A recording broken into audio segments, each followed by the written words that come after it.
I rode into Larkspur Hollow at a hard trot, and the first thing I saw was a woman's kitchen table sitting upside down in the middle of the street. A man I didn't know, heavy-set, sweating through a cheap black coat, was directing two others as they hauled a trunk out of a small clapboard house, and a woman stood on the porch steps with her arms spread wide like she could hold the doorway shut with her own body.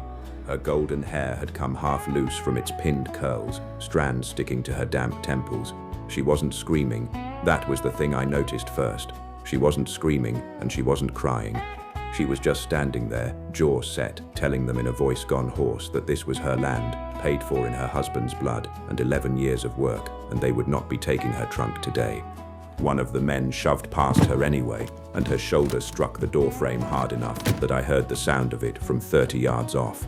I didn't decide to stop my horse. My hands decided it for me. "That's enough," I said, swinging down before the animal had even settled. My voice wasn't loud, but it carried the way a voice does when a man means every word of it. "Set it down." The heavy-set man, I'd learn later his name was Whitcomb, and that he worked for a land agent named Josiah Pruitt, turned on me with the particular contempt of someone who's never had to work with his hands. "This is a legal foreclosure, mister. Bank's business. Ride on." I looked at the woman on the porch. She looked back at me like I was one more complication in a day already full of them, and I understood that look. I'd worn it myself, more times than I cared to count. "How much does she owe?" I said. Whitcomb blinked, caught off guard. $340, plus accrued interest. Not that it's... I was already unbuckling the pouch from my saddle. I counted the coins into his open, startled hands right there in the dust of the street. $340 in silver and gold, money I'd carried across 4 territories for a reason I hadn't spoken aloud to a living soul in 3 years. It was near a year's wages for a working cowhand, and I set it in his palm the way another man might set down a debt of his own conscience. When I was done, I told him to write out a receipt and to bring word to Pruitt that the debt on the Ashford place was paid in full. Then I picked up her trunk myself, carried it back up the porch steps, and set it down at her feet. She stared at me like I'd fallen out of the sky. "Who in God's name are you?" she said, "and why would you do that?" I didn't have an answer for her, not one I was ready to give. "My name is Silas. I want to tell you how I came to be standing in front of a stranger's house with $340 I'd carried for 3 years, and why the answer to her question took most of a season to reach her, and why, when it finally did, it cost me more than the money ever had. Her name was Naomi Ashford, and her husband Daniel had died 2 winters back, thrown from a horse-breaking colt he couldn't afford to lose. He'd left her 60 acres, 11 horses, and a debt he'd taken against the land the year of a bad drought. $300 borrowed at what she'd been told was standard territorial interest, though nobody had explained to her that Pruitt's bank charged 18% when the law capped it at 10. She hadn't known to question it. Grief doesn't leave room for arithmetic, and by the time she'd learned to read a ledger the way her husband once had, the number had already grown past what 60 acres of horse ranch could earn in a season of good foaling and honest sales. The town itself was dying slow, the way frontier towns did when the railroad passed them by for a spur 10 miles east. The general store's shelves had thinned out over 2 years, flour at 11 cents a pound now, coffee harder to come by than it used to be, and a bolt of good calico cost more than a week's wages for a hired girl. Larkspur Hollow had maybe 200 souls left, and half of them were watching their own land the way a man watches a fire he isn't sure he can put out. She didn't want my help, not really, not once the shock of the street wore off. She told me so plainly, standing in her kitchen with the righted table between us 2 days after I'd paid her debt. "I don't take charity," she said.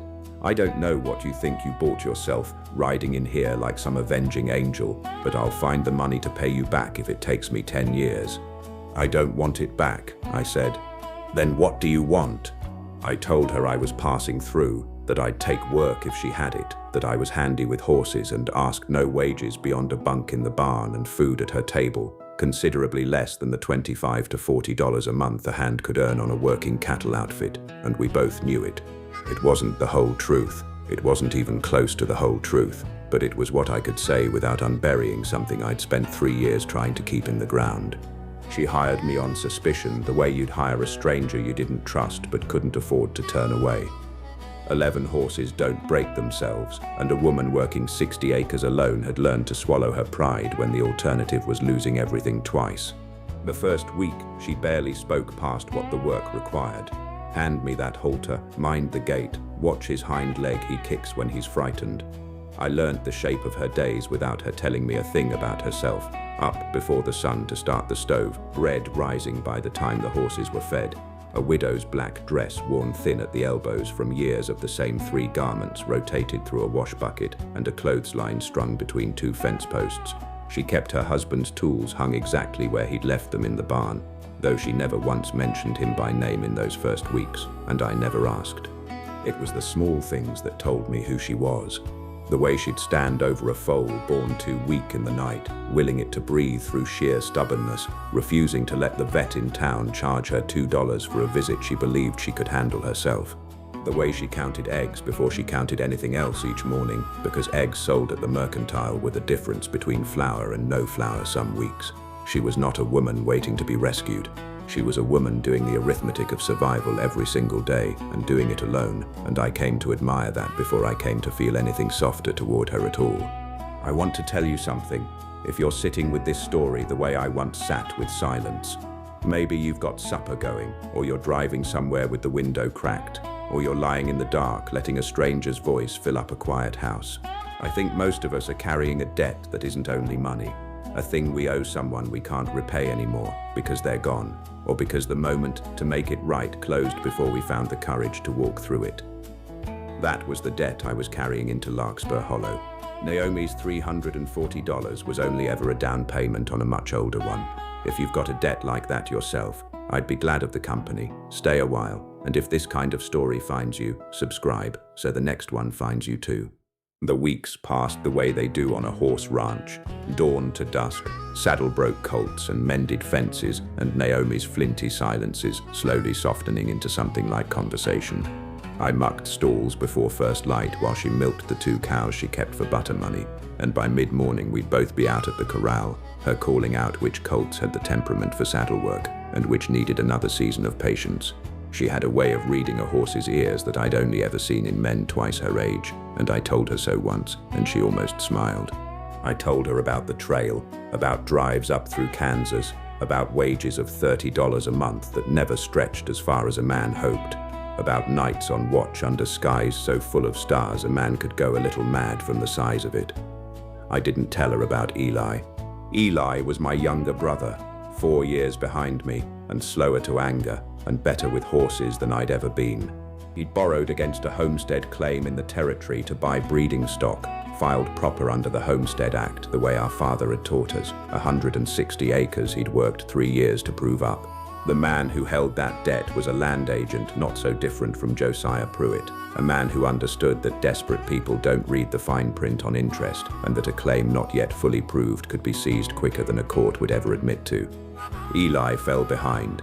The agent called the note early, seized the land, and put my brother off it in the dead of winter with nothing but what he could carry on 1 horse. He died of a fever 6 weeks later in a line camp with no doctor for 80 miles, and I was 2 states away, chasing wages I told myself I'd send home in time. I never sent them in time. The silver dollar in my coat pocket, the one with the nick across Liberty's cheek, was the last coin Eli owed on that debt.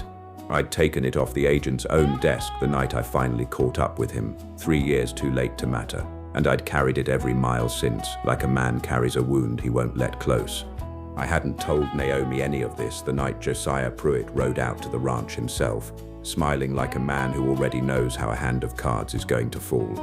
"There's been a clerical review," he said, standing in her yard with his hat in his hands and his eyes doing anything but looking sorry. "Turns out the original note on this property named your husband and his brother as joint holders.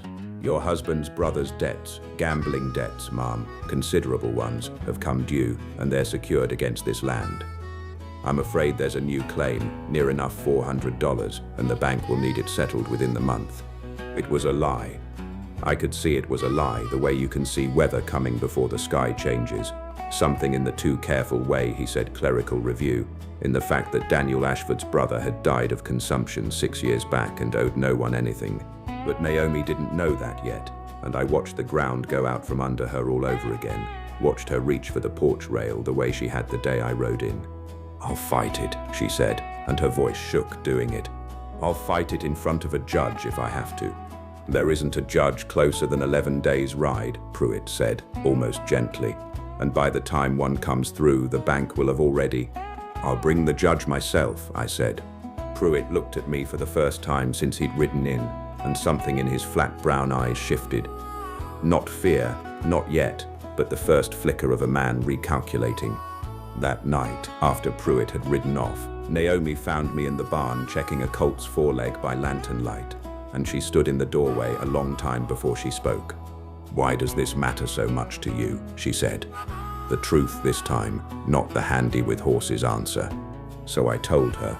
About Eli, about the debt, about the coin in my pocket that I turned over most nights like a rosary.